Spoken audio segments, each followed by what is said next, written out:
रखडलेल्या प्रकल्पांवरती देखील अजित पवारांनी तोफ डागली आहे।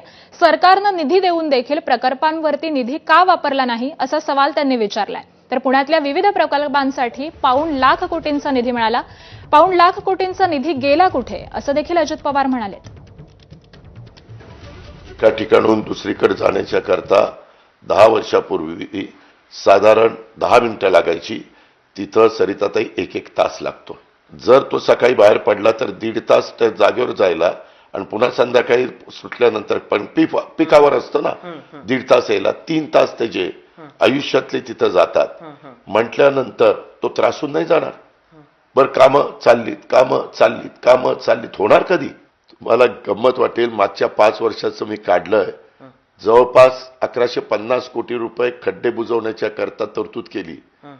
सरिताताई फक्त त्याच्यामध्ये साधारण 650 कोटी रुपये खर्च केले, 500 कोटी रुपये खर्चच केले नाही। पैसे असताना तुम्ही पैसे खर्च करत नाही।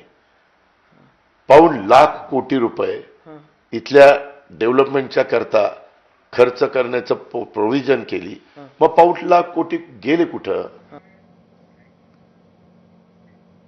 आणि दरम्यान दोन्ही राष्ट्रवादींच्या एकत्रीकरणाबाबत अजित पवारांनी एक मोठं वक्तव्य केलंय।